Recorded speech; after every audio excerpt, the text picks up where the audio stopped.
Hello guys, welcome to our channel. This is Teja. ప్రస్తుతం మనతో పాటు సీనియర్ జర్నలిస్ట్ జయదేవ్ గారు ఉన్నారు. నమస్తే సార్. నమస్తే. సో డిప్యూటీ సీఎం నారాయణ స్వామి గారు రీసెంట్గా ఒక వ్యాఖ్య చేశాడు. రాజశేఖర రెడ్డి గారు చనిపోయిన తర్వాత ఇప్పటికీ ఆయన మరణం వెనకాల చాలా అనుమానాలు ఉన్నాయని చెప్పేసి ఆయన ఒక మాటనైతే మాట్లాడారు ప్రెస్ మీట్ ముందు. సో దాని గురించి మీరేం చెప్తారు? అంటే దాని మీద ఇప్పటికీ రకరకాల ఊహాగానాలు కథనాలు వినిపిస్తున్నాయండి. ఇట్లా అందులో వాస్తవం ఎంత ఉందో తెలియదు, కానీ అసలు రాజశేఖర రెడ్డి గారు రెండోసారి సీఎం అయినప్పటి నుంచి కూడా ఒక రకమైన థ్రెట్ ఉందని, రెండోది రాజశేఖర రెడ్డి గారు రెండోసారి సీఎం అవ్వడం కూడా అనూహ్యంగా బొటాబొటీ మార్కులతోనే సీఎం అయ్యారని, తరువాత అప్పటికి పిఆర్పి అనే పార్టీ లేకపోతే ఖచ్చితంగా టీడీపీ వచ్చి ఉండేది. పిఆర్పి వల్ల రాజశేఖర రెడ్డి గారు వచ్చారు. రాజశేఖర రెడ్డి గారే పిఆర్పిని కూడా పెట్టించి ఆ విధంగా ఓట్లు చీల్చేలా చేసి మళ్ళీ ఆయన సీఎం అయ్యేలా చేశారని వాదం కూడా ఉంది. రకరకాల, ఒకటి కాదు. తర్వాత ఒక 77 మంది ఎమ్మెల్యేలని అధిష్టానం నిర్ణయానికి వ్యతిరేకంగా ఒక 77 మంది ఎమ్మెల్యేలని తను నిర్ణయం తీసుకున్న వ్యక్తుల్ని పెట్టి గెలిపించుకున్నారని, ఒకటి కాదు చాలా ఉన్నాయి. వాటితో పాటు ఈ చనిపోయిన వెనుక కూడా కొన్ని కథనాలు ఉన్నాయి. అంటే ఒక ప్రాజెక్టుకి సంబంధించి రాష్ట్రానికి సంబంధించిన షేరు రావాలి, వస్తే రాష్ట్రం మీద పెట్టుబడులు ఇంకా బీభత్సంగా ఉంటుంది, బడ్జెట్ బాగా పెట్టుకోవచ్చు, ప్రజలందరికీ న్యాయం చేయొచ్చు అనే ఉద్దేశంలో ఆయన పోరాడాడని, ఆ ప్రాజెక్టుకి సంబంధించిన అధినేత బిజినెస్ మ్యాన్ ఎవరైతే ఉన్నారో ఆ బిజినెస్ మ్యాన్ నిరాకరించాడని, ఈయనలకు మొండిపట్టు పడుతున్నాడు కాబట్టి ఈయన్ని ఉంటే మనకి నష్టం అని చెప్పి ఆయన హస్తం కూడా ఉందని, ఒకటి కాదు మీరు చాలా రకాల వార్తలు. ఇంకోటి, ఎందుకు ఈ అనుమానాలను వస్తున్నాయంటే ఆయన హెలీప్యాడ్ని డ్రైవ్ చేసిన పైలట్ ఎవరైతే ఉన్నారో ఆయన అంతకుముందు ఒక విషయంలో సస్పెండ్ వేటు పడిన పైలట్ అంట ఆయన. తరువాత ఆయన సర్వీస్ ఆల్మోస్ట్ ఆల్ అయిపోయి రిటైర్మెంట్ రెస్ట్ తీసుకోవాల్సిన వ్యక్తిలో మళ్ళీ ఈయన ఏరుకోరు తెచ్చుకున్నాడా లేదంటే ఎవరైనా బలవంతం ప్రెజర్ చేసి ఈయన పెట్టారా అనేది కూడా క్వశ్చన్ మార్క్ ఇప్పటికీ. అఫ్ కోర్స్ ఆయనతో పాటు ఆ పైలట్ కూడా చనిపోయాడు అనుకోండి. తర్వాత సో ఎప్పుడైతే ఆ హెలీప్యాడ్ ఆ నల్లమల ఫారెస్ట్ కొండల్లో అది వెళ్ళిపోయిందో అప్పుడు ఆ పైలట్ ఎవరైతే ఉన్నారో ఆయన మీద కూడా కొన్ని ఎలిగేషన్స్ ఉన్నాయి. ఆయన గతంలో కొన్ని విషయాల్లో సస్పెండ్ చేయబడ్డాడని, మళ్ళీ పర్టికులర్గా ఆయన సర్వీస్ అయిపోయినా ఈయన్ని తీసుకొచ్చారని, ఒకటి కాదు. అది పైగా హెలీప్యాడ్ ఆంధ్రప్రదేశ్ గవర్నమెంట్కి సంబంధించింది.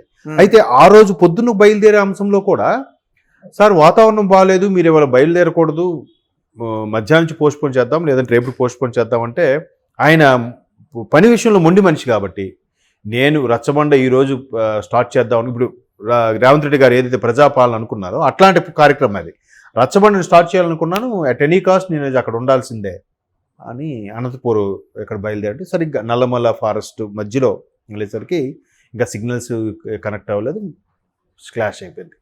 అది అంటే రకరకాల డౌట్స్, రకరకాల ఇబ్బందులకరమైన, అంటే పెద్దగా అప్పుడు కూడా అంటే జస్ట్ ఒక పెద్ద తుఫాను కూడా ఏం కాదు.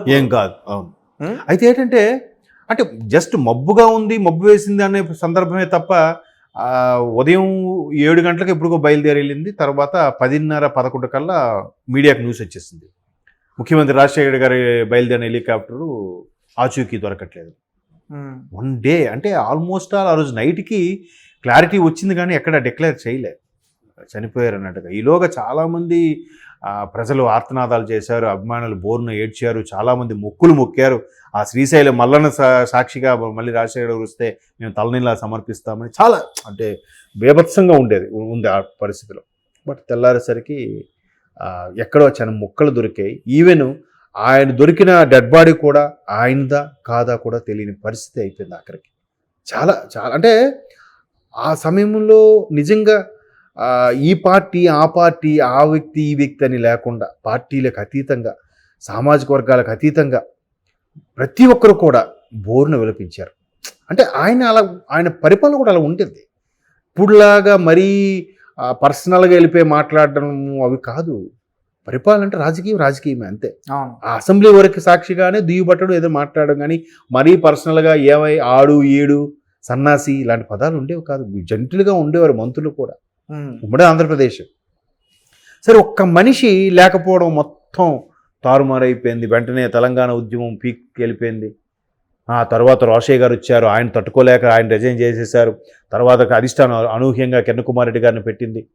ఆయన కూడా అసలు నిజంగా యంగ్ చాలా బాగా చేశాడని చెప్పొచ్చు. ఒక విధంగా సకల జనుల సమ్మె లాంటి దాన్ని కూడా ఆపగలిగి ఆ టైంలో కూడా జాబ్ మేళాలు పెట్టడము అన్ని చాలా చేశాడు. కాకపోతే ఆయన అధిష్టానంలో కీలుబొమ్మ అయిపోవడం, కాంగ్రెస్ అధిష్టానంకి ఆయన ఎలా చెప్తే అలా ఫాలో అవడం కాబట్టి ఏం చేసేది లేక ఆ మిగతా ఆ 3 సంవత్సరాలు 3.5 సంవత్సరాలు మాత్రం ఆల్మోస్ట్ 3.5 సంవత్సరాల వరకు బాగా నడిపించాడని చెప్పాలి. ఎందుకంటే అందరు సీనియర్లు అందరూ మంత్రులు, ఈ జూనియర్ ఈడు చెప్పేది మేము వినడం ఏంటి, అధిష్టానం చెప్తే కాంగ్రెస్ అధిష్టానం చెప్తే ముఖ్యమంత్రి అయిపోయాడు కదా, ఈడి మాట మేమెందుకు వినాలనే టైప్లో చాలామంది, అంటే అప్పట్లో వచ్చిన వార్తలు ఇవి, అట్లాగా నిర్లక్ష్యంగా ఉండడం, మంత్రులు కూడా ముఖ్యమంత్రి మీద వ్యతిరేకంగా మాట్లాడడం చాలా మీరు చూస్తే తెలంగాణ ఉద్యమం పీక్గా ఉన్న రోజుల్లో, అంటే ఆల్మోస్ట్ 2009 సెప్టెంబర్ 2న ఆయన వెళ్ళిపోయాడు, మిస్ అయింది హెలికాప్టర్.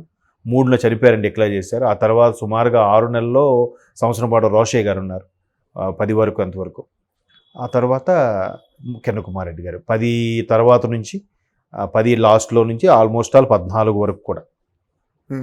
అంటే ఇట్లాగవన్నీ జరిగిన తర్వాత ఒక్కసారిగా కూడా ఎలా జరిగిపోయిందంటే, ఏంటి ఇంత యాక్టివ్గా ఎంతమంది వారించారు సార్, మబ్బులుగా ఉన్నాయి వాయిదా వేసుకోండి అన్నారు, వినలే. ఆ పైలట్ మీద కూడా రిమార్కులు ఉన్నాయి, పట్టించుకోలే. తరువాత ఏదో ఒక బిజినెస్ మ్యాన్తో వచ్చిన డీల్ వల్ల రాష్ట్రానికి అన్యాయం జరుగుతుందని ఆయనతో గట్టిగా ఫైట్ చేశారని, సో ఆ జరగడం వెనక వాళ్ళ హస్తం కూడా ఉందేమో అని రకరకాలుగా. ఒక ఇంగ్లీష్ న్యూస్ పేపర్ అయితే ఒక ఆర్టికల్ కూడా రాసింది. ఇండియాలోనూ చాలా పెద్ద బిజినెస్ మ్యాన్, తెలియదు ఎవరన్నది మనకి. ఈ ఒక ఇంగ్లీష్ న్యూస్లో కూడా ఆర్టికల్ కూడా వచ్చింది, రాజశేఖర రెడ్డి గారి మరణం వెనక ఒక స్టోరీ ఇట్లా ఉంది, ఇలా జరిగింది అన్నట్టుగా కూడా ఒక ఇంగ్లీష్ నేషనల్ న్యూస్ పేపర్ కూడా ఒక ఆర్టికల్ కూడా రాసింది, అనుమానాలు వ్యక్తం చేస్తూ. బట్ దీని మీద ఎక్కడ కూడా ఒక ఇన్వెస్టిగేషన్ చేయించిన దాఖలాలు లేవు, ఎక్కడ ఒక ఎంక్వైరీ చేయించిన దాఖలాలు లేవు. ఎక్కడికక్కడ కామప్ చేసేయడం వల్ల కూడా అనుమానాలకు తావిచ్చింది. ఇప్పుడు నారాయణ స్వామి గారు వ్యక్తపరిచిన అంశము అప్పట్లోనే చాలామంది అనుమానం వ్యక్తం చేశారు కానీ అది చెప్తాను కదా, ఇప్పుడు అంత అనుమానం వచ్చినప్పుడు ముఖ్యమంత్రి స్థాయి పదవిలో ఉన్న వ్యక్తి, పైగా అత్యంత ప్రజాదరణ ఉన్న వ్యక్తి, ఇప్పుడు కూడా మీరు ఎవరైనా మాట్లాడాలి, ప్రతిపక్ష నేతలతో సహా ఎవరైనా మాట్లాడాలి అనుకుంటే మాకు నచ్చిన ముఖ్యమంత్రుల్లో ఖచ్చితంగా 3 పేర్లు చెప్తారు, ఎన్టీఆర్ గారు, రాజశేఖర రెడ్డి గారు, చంద్రబాబు నాయుడు గారని. ఒక్కొక్కరితో ఒక్కొక్క రకమైన విధానాలు, పరిపాలన విధానాలు. బట్ ఆ 3 పేర్లు ఎక్కువగా చెప్తారుగా. మిగతా ఇప్పటికి దగ్గర 14-15 మంది ముఖ్యమంత్రులు అయినా కూడా ఎవరి పేర్లు ఎందుకు చెప్పట్లేదు, వాళ్ళ పేర్లు ఎందుకు అంటే వాళ్ళు ఒక పద్ధతిగా, ఒక క్రమశిక్షణగా, ఒక ప్రజలకి మేలు జరిగేలాగా చేశారు కాబట్టి గుర్తుండిపోయారు కదా. రాజశేఖర రెడ్డి గారు అక్కడ కాంగ్రెస్ ముఖ్యమంత్రి, 2 సార్లు కాంగ్రెస్ ఆయన పేరుని అభ్యర్థిత్వాన్ని ప్రతిపాదించిందంటే ఎంత గ్రేట్ చెప్పండి. ఎంతమందికి ఆయన ఫేవర్గా ఉండకపోతే ఆయన పేరే 2సారి చెప్తారు. పైగా కాంగ్రెస్లో ప్రతి ఒక్కరూ సీనియర్ లీడర్, ప్రతి ఒక్కరూ నాయకుడే. వాళ్ళందరినీ నెట్టుకుంటూ ఈరోజు ఇప్పుడు మన రేవంత్ రెడ్డి గారి లాగా ముందుకు వచ్చి ఆయన పేరు ప్రపోజ్ చేసిందంటే అధిష్టానం సంవాట్ బెటర్, అంటే nothing is better than something is better than nothing అంటారు అన్నట్టు సంవాట్ స్పెషల్ కదా ఆయన. స్పెషల్ లేకపోతే అలాగా ఇదవ్వదు కదా.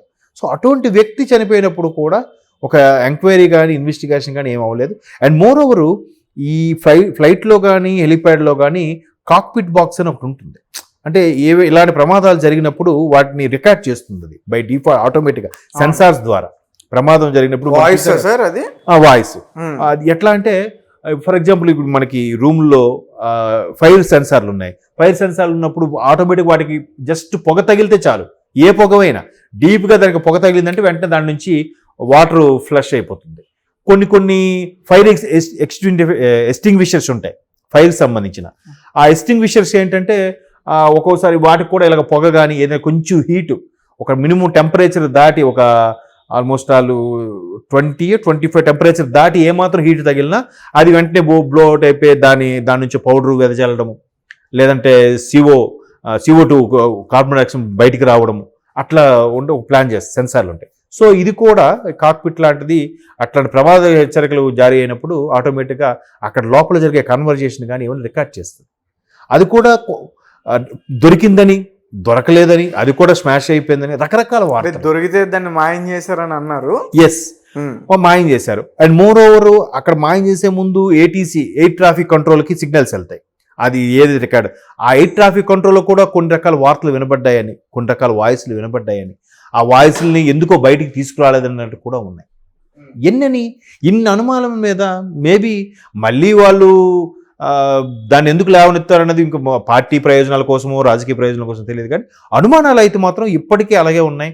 ఇప్పటికీ దాని మీద పూర్తి స్థాయి ఎంక్వైరీ కానీ పూర్తి స్థాయి పర్యవేక్షణ కానీ జరగలేదు. ఇది ఎందుకు అనేది పరమాత్ముడికే తెలియాలి.